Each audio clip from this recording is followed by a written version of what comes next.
What is particularly concerning is the seeming disregard for proper courtesy and lack of impartiality by a member of the subcommittee. In particular, I am referring to the actions of Senator Ronaldo Bato de la Rosa. Allow me to discuss this detail, Mr. Chairman. Senator Bato de la Rosa action of participating as a member in a proceeding where he is named as one of the individuals involved in the implementation of drug war did not produce meaningful results, but rather cast doubts on the integrity of the whole process. In fact, prior to the hearing of the Blue Ribbon Committee, Senator de la Rosa even insisted that the investigation should be heard by his own committee.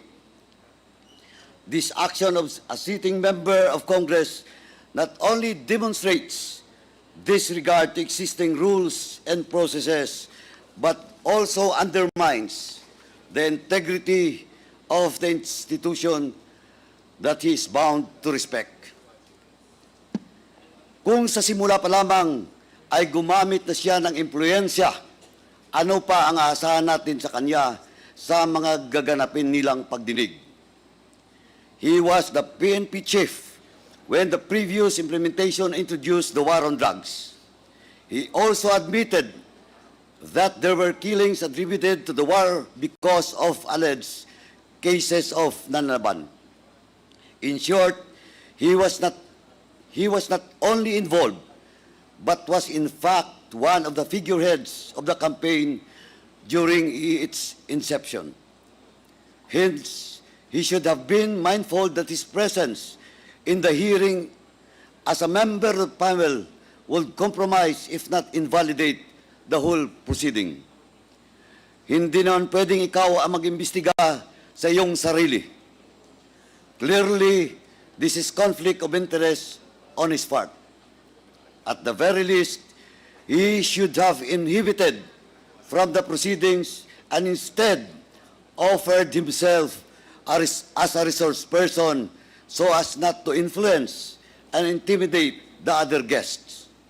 Unfortunately, the Honorable Senator failed to observe this. Even after the hearing, Senator Bato continued to conduct himself in a manner contrary to what is expected from a member of Congress.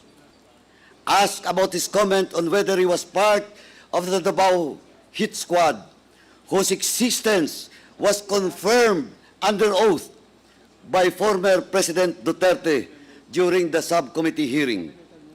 Senator de la Rosa downplayed the same, claiming that the former president was just joking and there was no death squad to speak of. Now begs the question, why would a committee member defend and even interpret a clear statement made by a resource person in a congressional hearing? The confirmation by the former president needed no interpretation, much less from a member of the panel who investigated the same. If you would ask me, it is as if the Honorable Senator came to the defense of the former president while seeking to exonerate himself from any liability.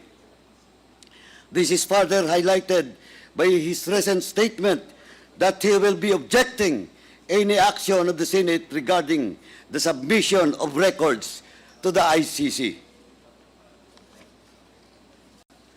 The Honorable Senator's recent actions are truly disappointing, Mr. Chairman.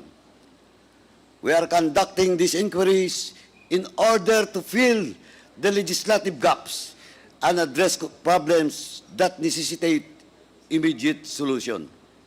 In doing so, we also want to ascertain the truth about the abuses and other acts related to illegal drugs, POGOs, and EJKs. Mahirap man ang hamon sa atin na palabasin ang katotohanan. sa palagay ko ay napagtatagumpayan natin ito. In closing, this representation wishes to remind our honorable senator to observe courtesy and fairness in conducting his official responsibility as a member of the Senate instead of resorting to other means so as to discredit the efforts of this body. Thank you, Mr. Chairman. Madamong salamat.